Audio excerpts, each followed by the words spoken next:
This is Sam Reynolds broadcasting from KVNF Radio, Mountain Valley, powered by our backup generator. It's been 48 hours since everything went dark. The time is approximately 9:15 in the morning, if my wind-up clock is correct. Temperature outside is dropping. I can see my breath now in the studio. If you're hearing this, you're among the fortunate few with working radios, likely older models with simple circuitry or crystal sets. Most electronic devices are dead, permanently dead, not discharged, not offline, fried beyond repair. I've been watching through our studio windows as people shake their phones, remove batteries, try everything to revive them. Nothing works. I was on air when it happened. Tuesday afternoon, 3:42 p.m. I remember checking the time just before everything changed. I had just finished the weather report. Clear skies, no storms in sight, perfect week ahead for the county fair. When the studio lights flickered and died. My producer Josh's phone sparked in his hand. Actually sparked with a blue flash that left him shaking his fingers in pain. Our equipment shut down instantly, like someone had flipped a master switch on existence itself. Even my watch stopped at that exact moment, 3:42 and 17 seconds. I remember staring at it, watching the second hand twitch once and then freeze forever. Within seconds, we heard the crashes outside. Metal meeting metal, breaking glass, shouting. I rushed to the window and saw chaos. Cars stopped dead in the middle of Main Street. A delivery truck had plowed into the hardware storefront. Traffic lights dark. And down the hill in the distance, a column of smoke already rising from what I'd later learn was a small commuter plane that dropped from the sky just east of Miller's farm. This wasn't just a power outage. This wasn't a blown transformer or a line down. This was an EMP, an electromagnetic pulse. The kind that military analysts and doomsday preppers have warned about for decades. The kind that fries circuits and wipes out electrical grids. The kind we've been told could happen but never really prepared for. I recognized it immediately, only because my uncle was military intelligence. He used to talk about this scenario during holiday dinners while everyone else rolled their eyes. I spent the first hour in denial, like everyone else. Kept flipping switches, checking breakers, waiting for emergency systems to kick in. Nothing. The modern world just stopped. By nightfall, the reality was settling in across town. I could see flashlight beams dancing through windows, fewer and fewer as batteries died. The silence was deafening. No air conditioners humming, no distant highway noise, no refrigerators running. Just human voices calling to each other, sometimes in panic, sometimes in comfort. I'm broadcasting now on ancient equipment, a vacuum tube transmitter from the 1960s we kept in the back storage room as a museum piece. Frank, our engineer for 30 years before retiring, insisted we maintain it just in case. We all humored him. Now his paranoia seems like profound foresight. The old Heathkit doesn't need semiconductors or integrated circuits, just vacuum tubes and simple components that can withstand an electromagnetic surge. We cobbled together power from an old diesel generator from the groundskeeper's shed. It's loud, it's inefficient, but it works. The irony isn't lost on me, how the obsolete has become our lifeline. What we preserved out of nostalgia is now the most advanced working technology in a 100-mile radius. Life's funny that way, isn't it? Yesterday's trash becoming today's treasure. My range is limited, maybe 30 miles if atmospheric conditions are favorable. But if you hear me, if my voice is reaching you through the darkness, please spread the word. Write down what I say if you have paper. Tell your neighbors, form chains of communication. The old methods are all we have now. Here's what I know so far. The power grid is down across at least 4 states. No cell service, no internet, no television. Most vehicles newer than the mid-1990s won't start. Their engine management systems are computer controlled. Older vehicles with simple ignition systems still run, creating an instant class divide between those with mobility and those without. I ventured out yesterday morning, walked the 6 miles to the regional hospital. The scenes on the road were, I struggle to describe them, People abandoning cars stuffed with hastily packed belongings, an elderly man sitting on his suitcase, staring at nothing, children crying from the heat as parents tried to comfort them. The hospital itself was running on backup generators, but the staff told me they had fuel for 3 days, maybe 4. They were already prioritizing life support systems, shutting down everything non-essential. If you're listening, here's what you need to do. Stay calm. Stay put if you have access to water. Conserve food, especially anything perishable. Check on your neighbors, particularly the elderly and those with medical needs. Share resources. Organize your immediate community for security and distribution of necessities. This might be a long haul, weeks, maybe months. The grid won't simply come back online. This isn't a matter of flipping switches at a substation somewhere. The damage is physical, catastrophic, and widespread. The transformers that manage our power distribution, many of them custom-built and irreplaceable in the short term, are likely destroyed. I'm not going to sugarcoat this. We're facing a level of disruption few of us have ever experienced. The just-in-time supply chains that stock our grocery stores operate on razor-thin margins. Most urban areas have maybe 3 days of food without constant resupply. Water systems rely on electric pumps. Sewage treatment requires power. The invisible infrastructure we've taken for granted is suddenly, painfully visible in its absence. But humans are resilient.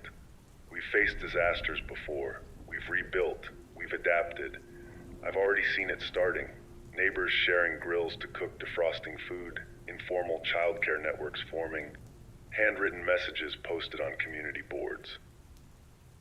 This morning I watched a retired physics teacher showing a group how to purify water using plastic bottles and sunlight. I need to conserve fuel, so I'll be broadcasting only twice daily until we establish a more sustainable power source. Next broadcast will be at sunset, approximately 7:30 p.m. I'll share any news I can gather, any official communications that reach us. This is Sam Reynolds, KVNF Radio, perhaps the last station broadcasting in the Mountain Valley region.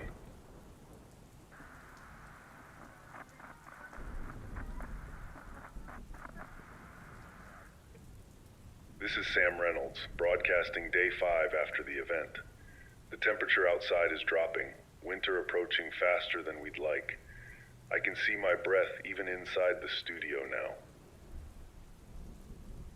I've received information today that changes our understanding of what happened. A National Guard lieutenant arrived at the station this morning with government emergency bulletins. They're moving from community to community on horseback, like modern Paul Revere's, except they're warning us about something that's already happened. According to these reports, 3 high-altitude nuclear detonations occurred simultaneously above the continental United States at 3:42 p.m. Eastern Time on Tuesday. Let me emphasize, these were not ground explosions. No mushroom clouds, no radiation fallout, no cities vaporized. These were specifically designed EMP weapons, detonated approximately 250 miles above Kansas, Oregon, and Virginia. The geographic triangulation was deliberate, maximum coverage with minimum overlap. A perfectly calculated attack to blanket our entire nation with electromagnetic devastation. The planning involved is chilling. This wasn't opportunistic. This was strategic, methodical, and years in the making. For those wondering how this works, and understanding is our first defense against panic, let me explain the science as clearly as I can. The mechanism is frighteningly elegant in its simplicity. When a nuclear weapon detonates at high altitude, the gamma rays, a form of electromagnetic radiation, collide with air molecules in the upper atmosphere. This collision strips electrons from the air molecules in a process called the Compton effect, creating a cascade of high-energy electrons that spiral along the Earth's magnetic field lines. This massive electron flow generates a powerful electromagnetic pulse, like a solar flare but man-made and precisely targeted. Solar flares can cause similar damage, but they give us hours or days of warning. This gave us nothing. The pulse traveled at the speed of light, 186,000 miles per second. No warning, no time to prepare. From detonation to devastation, less than a millisecond. By the time anyone could have detected the launch, it was already too late. It's important to understand that an EMP doesn't harm humans directly. There's no radiation reaching the ground, no blast wave, no direct physical effects. Just an invisible, silent force that renders our technology useless in an instant. Military-grade systems have electromagnetic shielding, Faraday cages, and specialized surge protection. Certain critical underground facilities were protected, but our civilian infrastructure, our power grid, our vehicles and devices, completely vulnerable. The attack exploited our greatest strength, our technological advancement, and turned it into our greatest weakness. The EMP effect wasn't a single event, but 3 distinct phases, each targeting different systems. The engineering precision is, well, I find myself both horrified and reluctantly impressed. The first pulse, designated E1, happened in nanoseconds. This ultra-fast component fried semiconductors, computer chips, and modern electronics. Your phones, computers, vehicle control systems, anything with microelectronics died in this phase. The smaller the circuitry, the more vulnerable it was. Ironically, our most advanced technology was the most susceptible.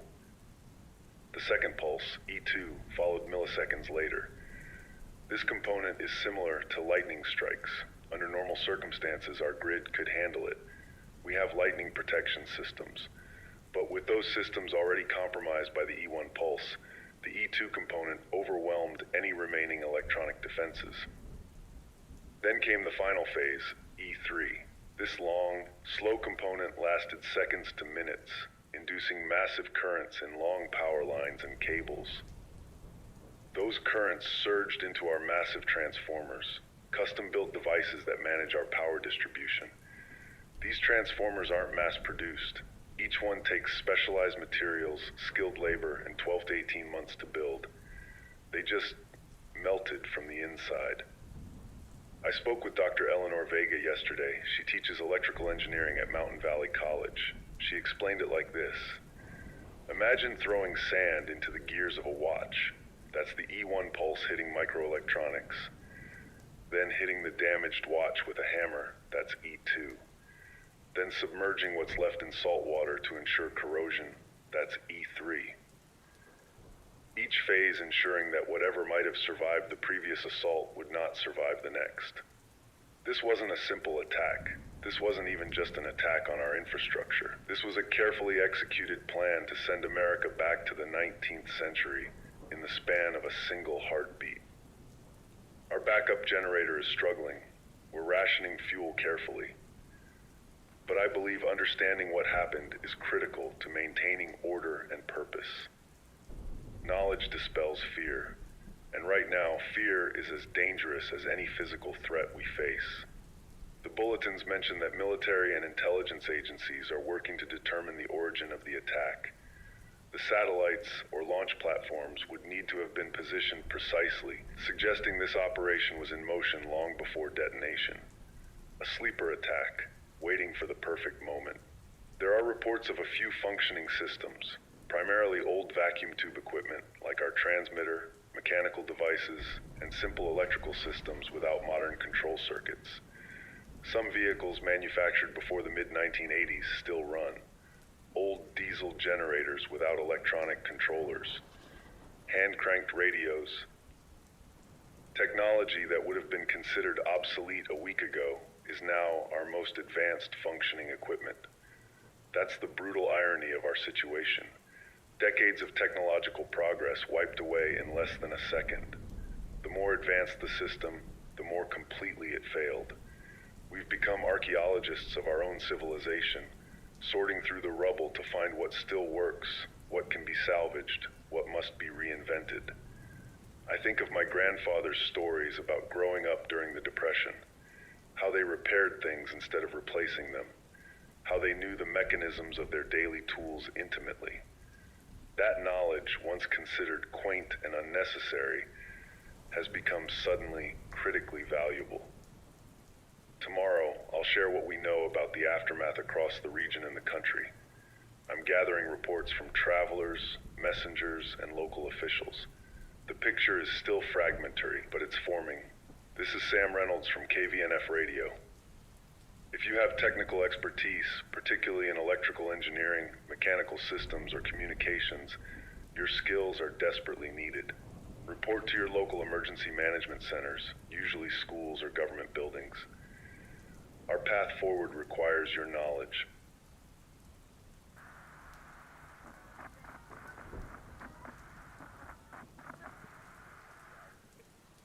This is Sam Reynolds broadcasting on day 9 of the blackout. Our generator's struggling. One of the fuel injectors is clogging repeatedly. Jim from the auto shop has been helping maintain it, but parts are becoming an issue. We're salvaging what we can. A week into this new reality, and questions of responsibility weigh heavily on everyone's minds. Who did this to us? Why? Are they coming to finish the job? The uncertainty feeds our darkest imaginations. I received a military courier yesterday, a Captain Daniels traveling with a small security detail.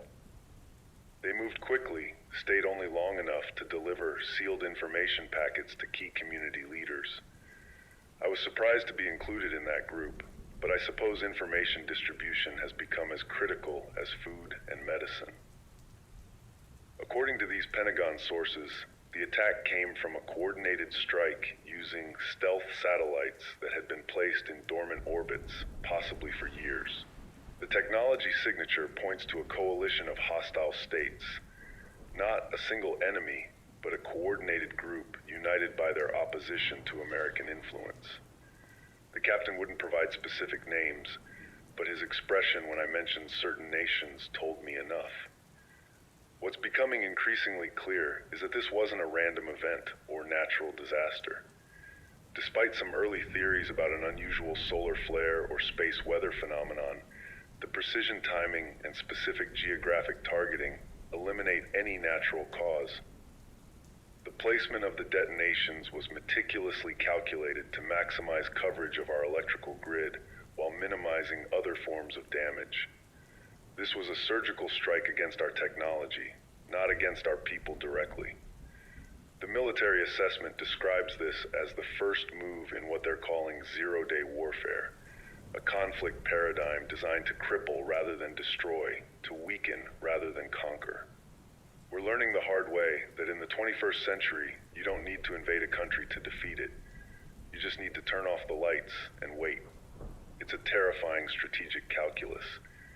Our adversaries understood something fundamental, that American military might, economic power, and social cohesion are all utterly dependent on our technological infrastructure. Without it, our trillion-dollar military struggles to coordinate. Our economy freezes. Our communities fragment, all without firing a single conventional shot or losing a single enemy soldier. There are rumors of similar attacks against our allies, but with international communications down, confirmation is nearly impossible.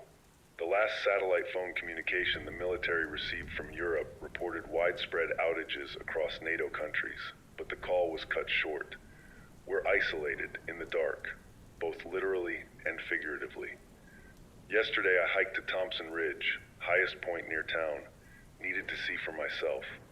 At night, the darkness was complete in every direction. No city glow, no aircraft lights, just stars more brilliant than I've ever seen them without light pollution. It was beautiful and horrifying simultaneously. Some people are calling this the pulse now. Simple, descriptive. Others have more biblical names for it. End times language is spreading, especially in isolated communities where information is scarce. I try to counter that when I can. This isn't supernatural. This isn't divine punishment. This was human calculation, human technology, human malice. I've been gathering accounts from refugees passing through, people fleeing cities, heading toward rural communities or family homesteads. Their stories help piece together a larger picture. A commercial pilot who was grounded in Denver described seeing what he thought was a high-altitude meteor just before everything went dark.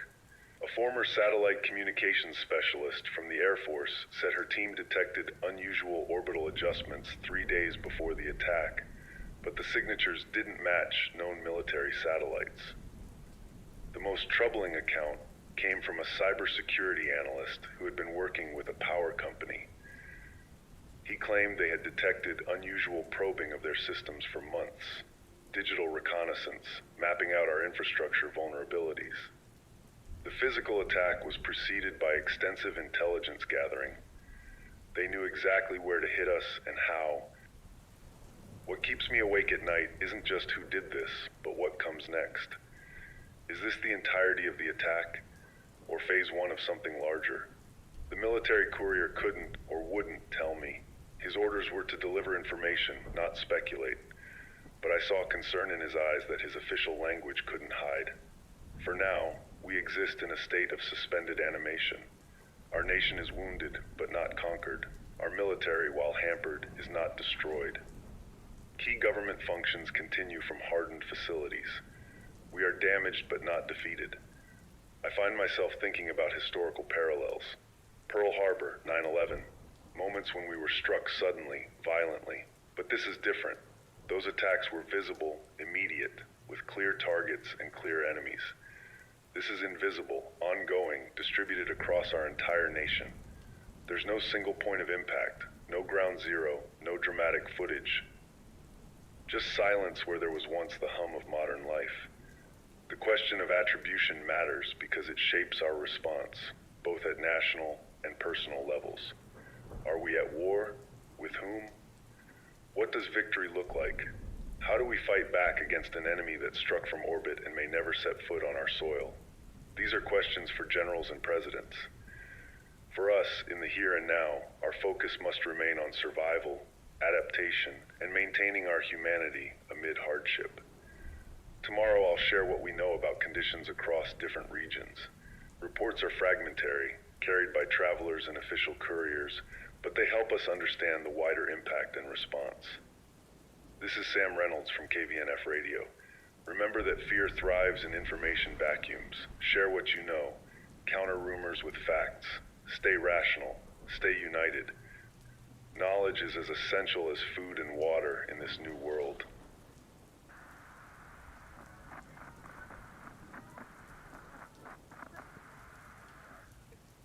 This is Sam Reynolds, continuing our documentation of what people are now calling the long dark. It's day 14. Outside temperature is hovering around freezing. Many homes are dropping below 50 degrees inside as heating systems remain inoperative.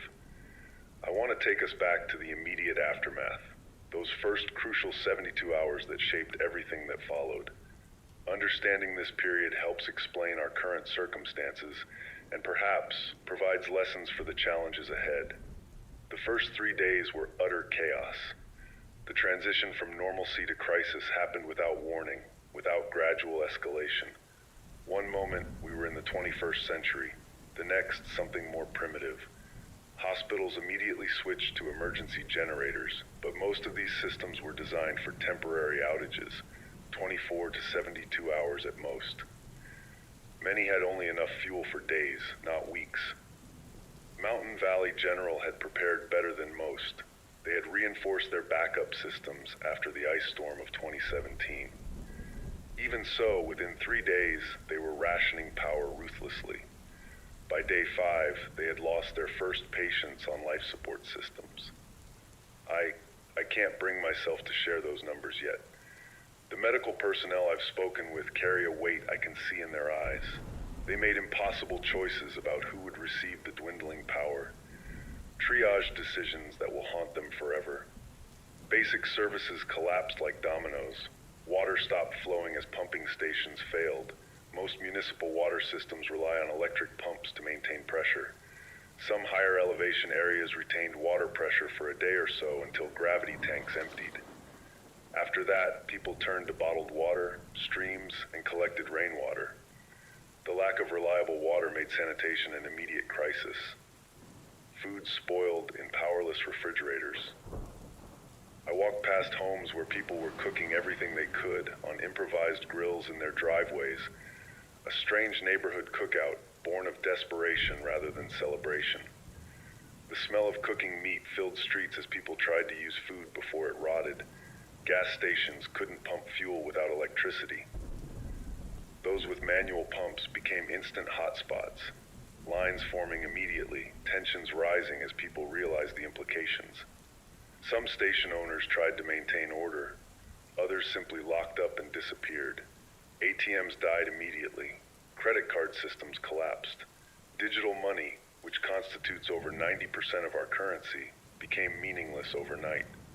We've reverted to a cash economy, though I'm seeing bartering becoming more common by the day. Services and skills have become as valuable as physical goods. I traded broadcast time for diesel fuel yesterday, for a local farm, in exchange for keeping our generator running. Transportation networks failed catastrophically. Modern vehicles simply stopped, their computer systems fried beyond repair. The roads out of major cities became parking lots within hours. By day 2, people had abandoned their useless vehicles and started walking. I spoke with a family who walked 27 miles from Denver's suburbs, carrying what they could, leaving behind a lifetime of possessions. Where were they going? Anywhere they thought might have food, water, or safety. Rural areas, family homes, places where they imagined life might be simpler, more sustainable. A mass migration driven by instinct rather than information. I've collected accounts from across the region. A truck driver described highways transformed into endless junkyards, navigable only on foot through narrow pathways between abandoned vehicles. A state trooper told me about the elderly found in their cars days later, people dependent on medical devices that failed, stranded in traffic that never moved again. The most haunting sight I personally witnessed was at Memorial Hospital on day 3. I went there seeking information, maybe medical supplies for the station. What I found was medieval. Doctors performing surgery by flashlight in rooms with windows open for light. Nurses manually pumping ventilators in shifts, human machines replacing electric ones. Medical students running up and down stairs because elevators were dead, carrying supplies.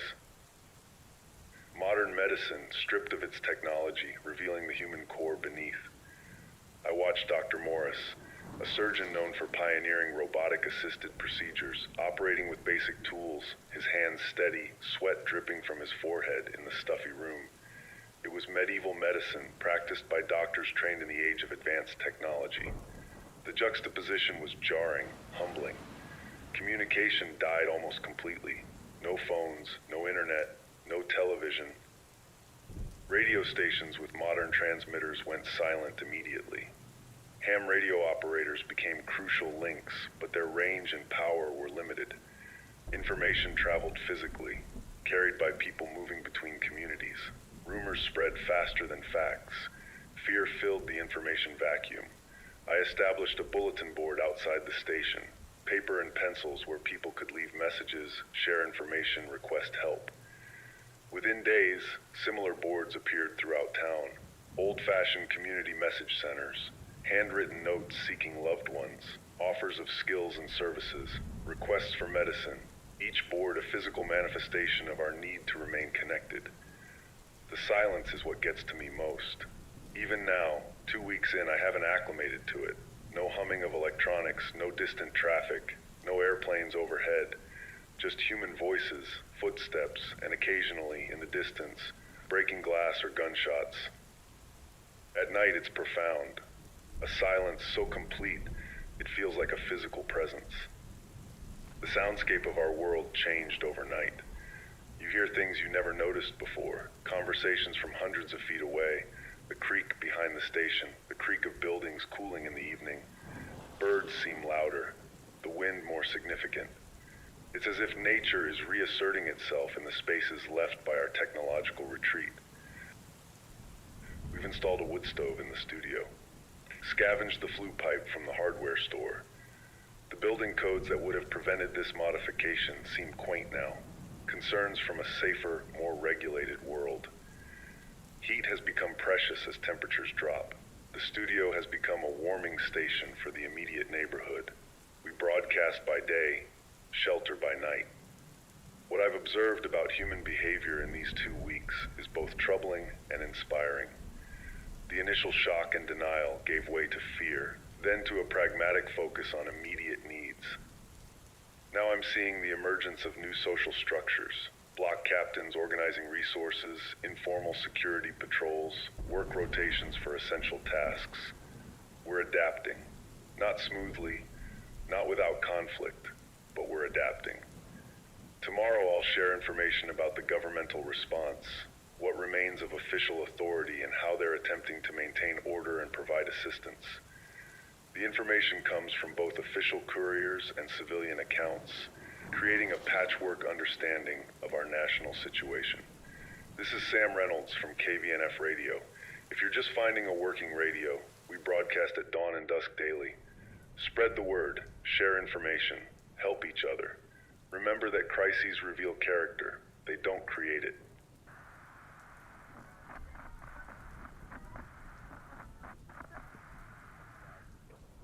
This is Sam Reynolds broadcasting on day 18 since the pulse. The snow that began falling yesterday continues, about 6 inches on the ground now. The silence it brings feels appropriate somehow. I've just received a handwritten bulletin from what remains of our local government, the first official communication in nearly a week. The county commissioner and 3 council members have established an emergency operations center at the high school gymnasium. They've been coordinating with state and federal authorities as best they can through an intermittent chain of motorcycle and horseback couriers. The picture that's emerging of our government's response is both encouraging and deeply concerning.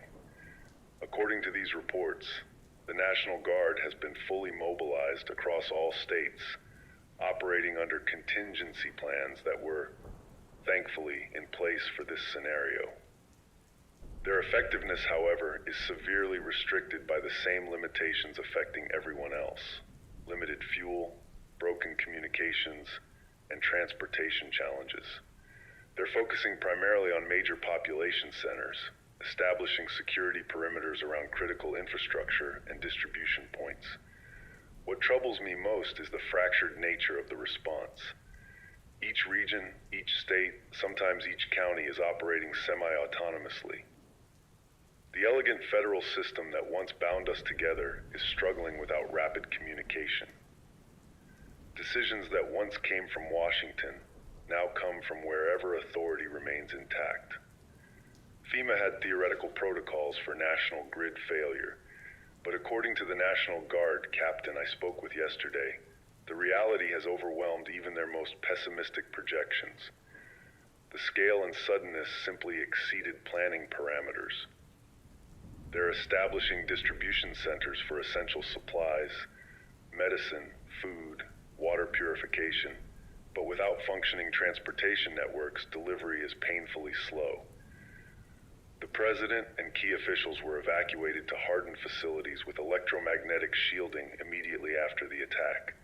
Mount Weather, Raven Rock, Cheyenne Mountain, the continuity of government bunkers we've all heard about but preferred not to think about. They're attempting to establish a chain of command using couriers and radio operators like myself. It's governance at its most primitive. Messengers on horseback carrying handwritten orders like Washington's Continental Army. I've been designated an official emergency broadcast station, one of a network across the country using surviving equipment to disseminate information.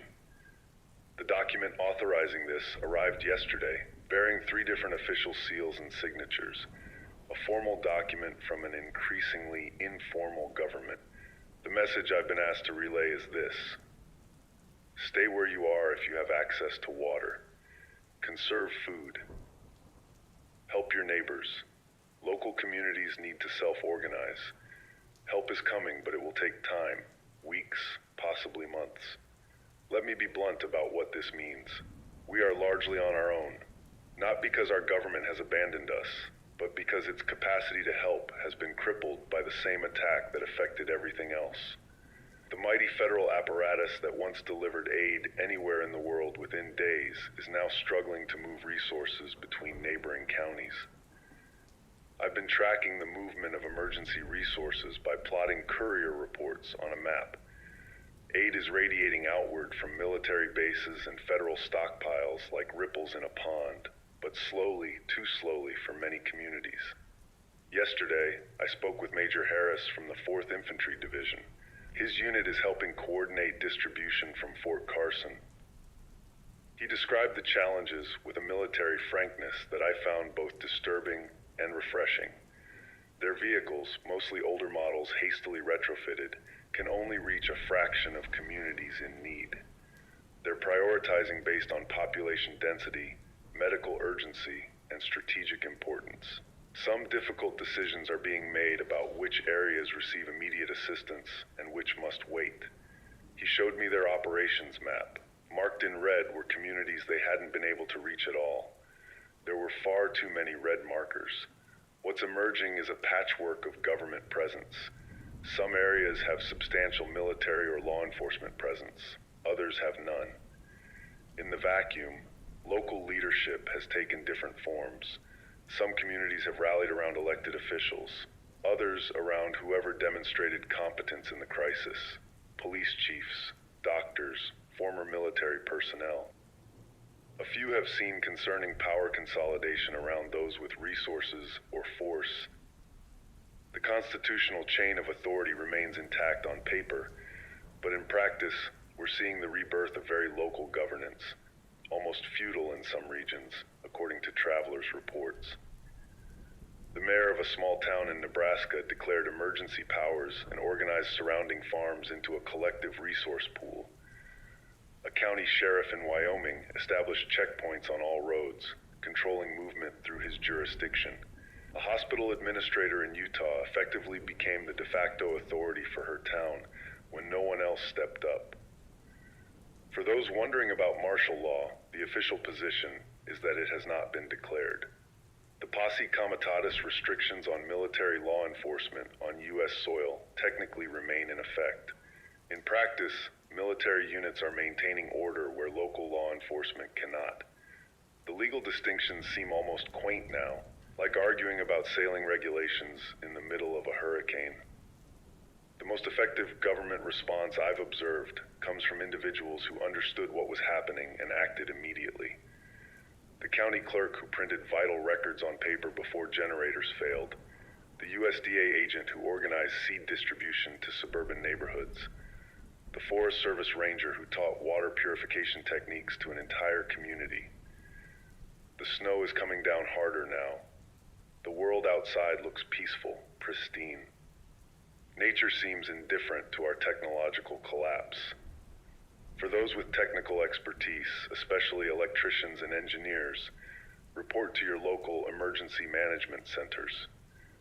The rebuilding of basic infrastructure needs to begin now.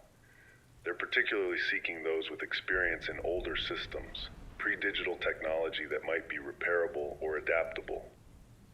I've also been instructed to announce that the federal government is declaring a temporary suspension of certain debts and financial obligations.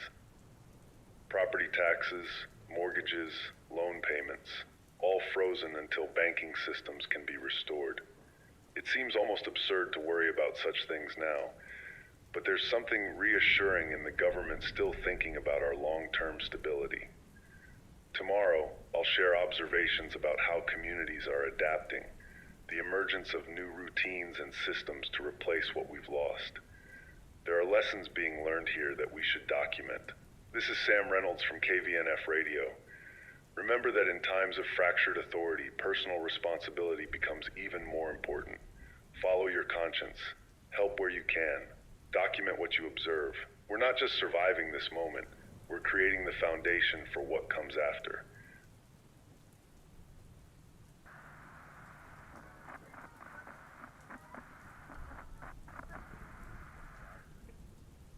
This is Sam Reynolds broadcasting on day 25. The sun is just cresting Thompson Ridge to the east. The snowmelt has created streams down Main Street, carrying away the last visible evidence of our former lives. Paper, trash, the detritus of abundance. I'm broadcasting once daily now to conserve generator fuel. We've scavenged every drop of diesel we can find, but supplies are finite. The military brings us small amounts when they can. They understand the importance of information flow. A new rhythm of life has emerged in these past weeks, what people are starting to call the new normal. though there's nothing normal about it. The adjustments have been both practical and profound. People wake and sleep with the sun now. The extravagance of artificial light has become rare, precious. Candles and oil lamps are carefully rationed, used only when absolutely necessary. I see people moving through morning routines that would have seemed alien a month ago, collecting snow for melting, checking manual traps for small game, gathering at common cooking areas where larger fires can serve many families at once. Communities have organized watch rotations, 4 hours on, 20 off, not just for security, but for fire safety, water distribution, message relay. The hardware store's bell rings to mark shift changes, a sound that's become as regular and reassuring as a church steeple clock once was. Hand-pumped wells have become social hubs, gathering spots where information exchanges as freely as water. Yesterday, I watched an elderly woman teaching children how to properly prime a pump that hadn't been used in decades. The children were fascinated, treating it like a magic trick when water finally flowed. Churches and schools serve as coordination centers, their large spaces repurposed for community needs. The Methodist Church basement is our medical clinic now. The elementary school gymnasium houses nearly 40 families. The high school has become our government center and food distribution hub. We're witnessing the rebirth of forgotten skills, knowledge that seemed obsolete just weeks ago. People are learning to preserve food through canning, smoking, drying. The library's books on these subjects have waiting lists now. I saw Mrs. Patterson, who taught home economics until the school eliminated the program as outdated, surrounded by young parents, demonstrating how to properly can vegetables, reading physical maps, navigating by stars, writing letters by hand, darning socks, patching clothes. The small skills of previous generations are being relearned through necessity. Nothing is disposable anymore because nothing can be easily replaced. The mentality of repair rather than replace has returned overnight. I watched a teenager spend hours fixing a bicycle inner tube that would have been tossed without thought in our previous life. Population patterns are shifting dramatically. Cities are largely emptying as food supplies dwindle, and the densely packed urban environment becomes unsustainable without modern infrastructure. The exodus continues, streams of people moving toward rural areas with agricultural capacity. These farming communities are becoming new population centers, absorbing displaced urban dwellers in an awkward but necessary integration. Farmers with mechanical equipment that predates computerization have become the new aristocracy, possessors of critical production capacity. A tractor from the 1950s is worth more than a Ferrari was a month ago. I visited Willow Creek Farm yesterday, where Earl Miller was using his 1952 John Deere to plow fields. The ancient machine roared and smoked, but it moved steadily across the land, preparing for the spring planting that will feed hundreds. Earl told me he'd kept it running out of stubbornness, despite his children's teasing about his attachment to obsolete equipment. That stubbornness is feeding a community now. The social reorganization has been as significant as the physical adjustments. The most successful communities are those that quickly established leadership and fair resource distribution, where everyone contributes according to their abilities, where decisions are transparent. We're learning that social cohesion is as important as physical resources. Alternative economies have emerged, labor vouchers, skill exchanges, direct bartering. The concept of value is being redefined daily. Medical knowledge, mechanical skills, agricultural expertise, these have become the new currencies. I traded broadcast announcements for firewood yesterday, information exchanged for warmth. The psychological adaptation is perhaps the most fascinating aspect. I've been documenting mood patterns across the community. The initial shock and denial gave way to anger, then to a grim determination that's now evolving into something more complex. There's profound grief for what's been lost, certainly, but also an emerging pride in adaptation, in resilience. I've observed people finding unexpected satisfaction in tangible work, in direct causality, chop wood, get warm. Plant seeds, grow food, help neighbor, strengthen community. There's an immediacy to existence now that cuts through the abstraction of our former lives. Dr. Winters, our town psychologist, described it as a forced return to Maslow's hierarchy. Our focus narrowed to physiological needs and safety. Yet within that narrowing, many are finding an unexpected clarity. When survival is the goal, life becomes simpler in some ways. The anxieties of modern life, career advancement, social media presence, keeping up with trends, seem almost comically irrelevant now. Children have adapted with remarkable speed. They've created new games that don't require electricity. They've organized themselves into work and play groups.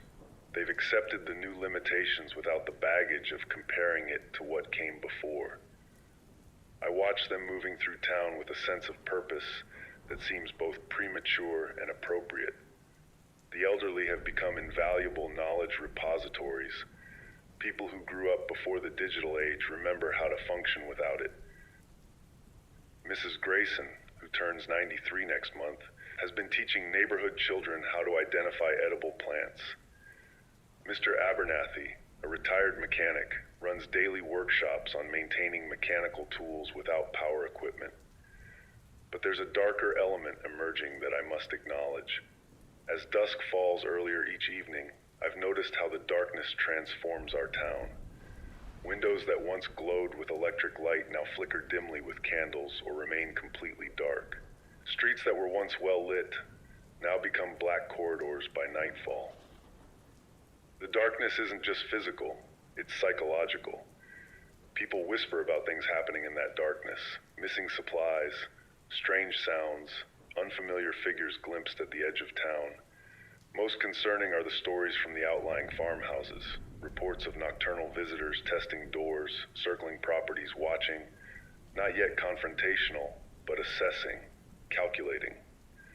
I've spoken with Sheriff Davis about these incidents. He confirmed they're receiving more reports each day, but have limited capacity to respond. They've prioritized known security risks and critical infrastructure.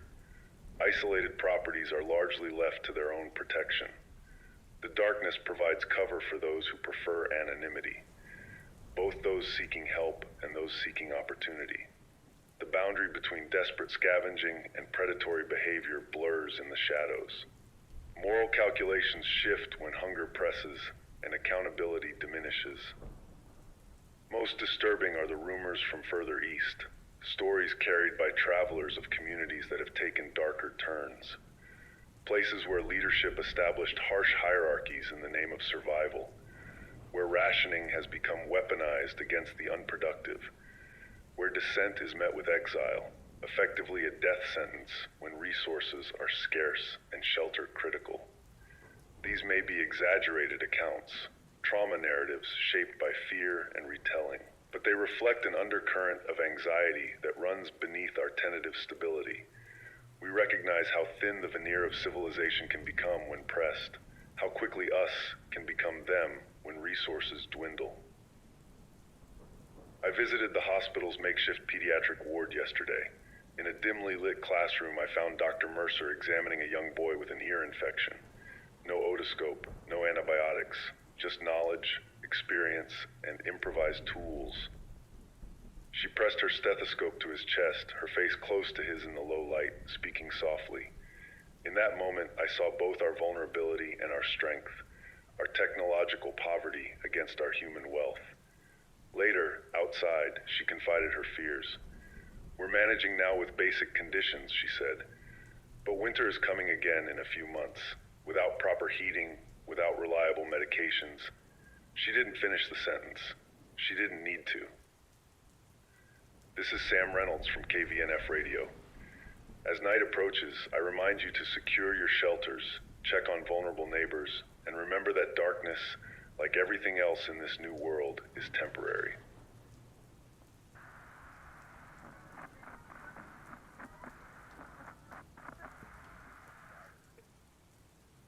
This is Sam Reynolds broadcasting on day 32. The wind has been howling all night, a cold front moving through. We've sealed the studio windows with scavenged plastic and tape. I can still feel the draft. I've delayed this broadcast twice now. What I need to address today is difficult, but truth, even uncomfortable truth, remains my responsibility. So I need to talk about the darker aspects of our situation. While many communities have come together in remarkable ways, others have fractured along pre-existing fault lines, economic, racial, ideological. The pressure of survival has compressed decades of social tension into weeks, and the results have been explosive in some areas. I've been gathering accounts from travelers, refugees, and military couriers. A consistent pattern emerges, where leadership established clear resource distribution and transparent decision-making processes early, communities stabilized.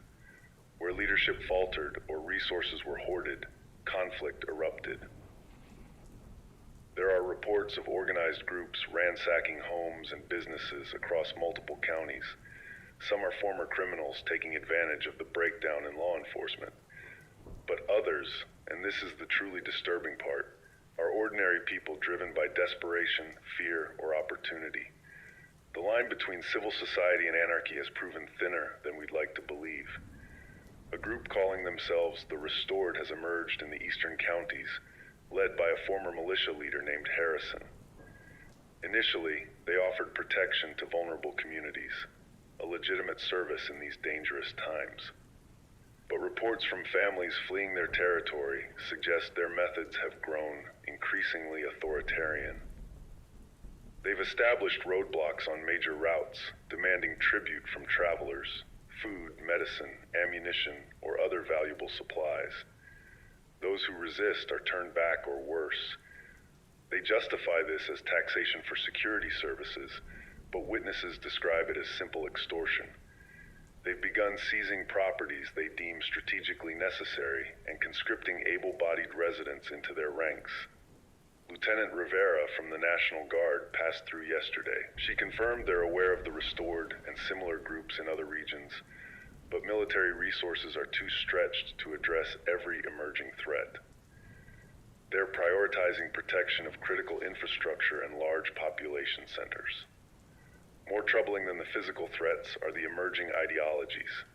In the absence of shared information sources, no internet, limited radio, no national news, isolated communities are developing their own narratives about what happened and why. Some see the blackout as divine punishment for societal sins. Others view it as a government conspiracy gone wrong. Still others believe it's a foreign occupation already underway. These narratives aren't just academic, they drive action.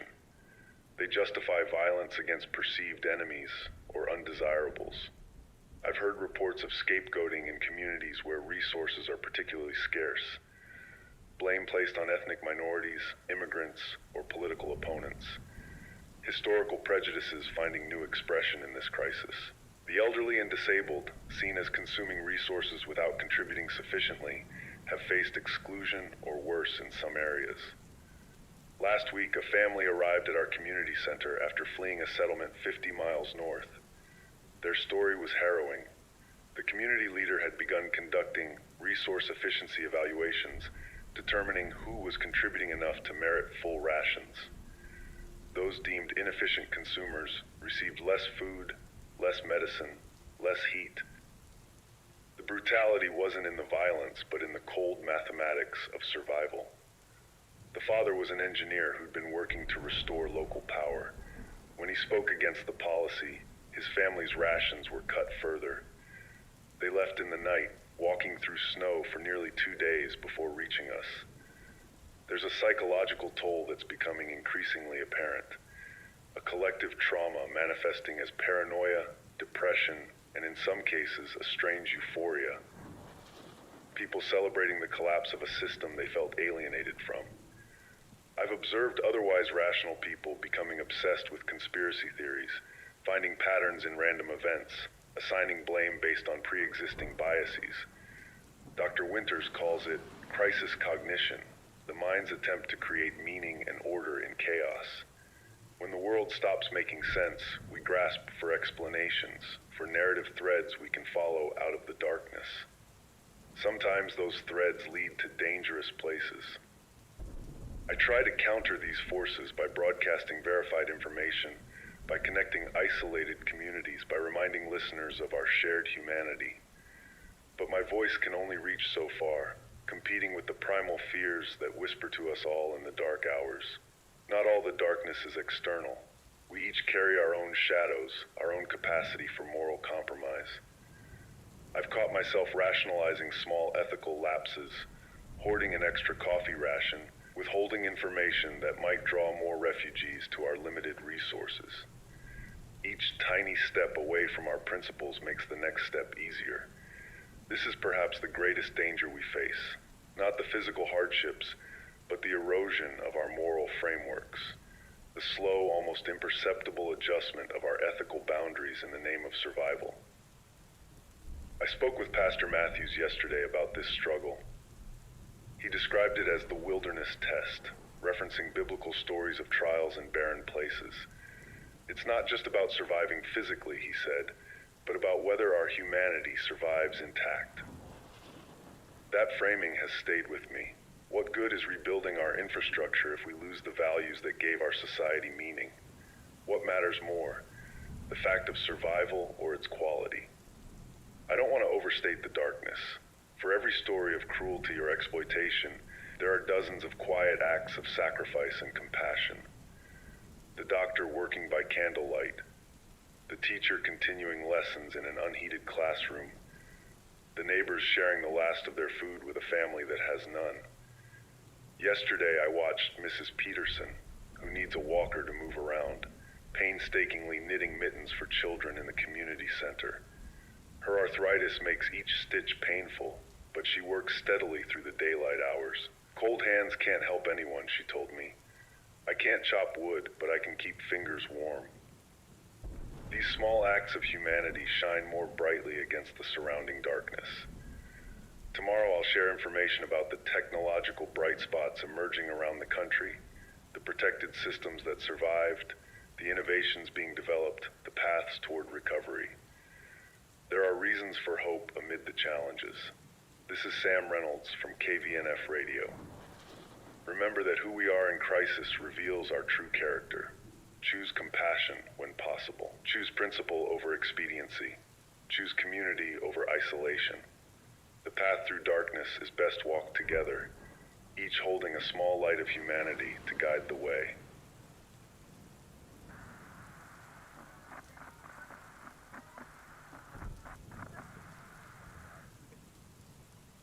This is Sam Reynolds broadcasting on day 37 since the Pulse.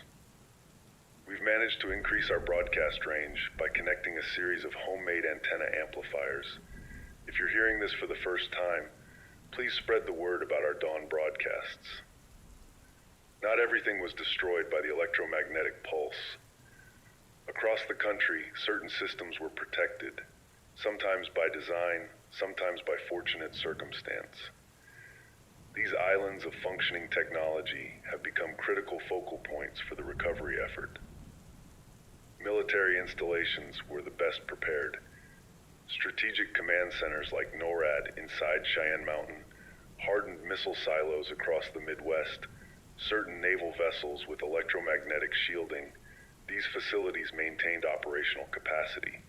Their primary focus remains national security and maintaining command structure, but they're increasingly engaged in civilian assistance as resources allow. Government facilities with foresight had also implemented protective measures.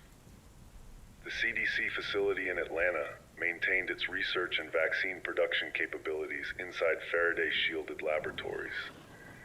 FEMA's hardened communications bunkers retained satellite uplink capabilities. The National Weather Service preserved critical monitoring equipment in protected facilities.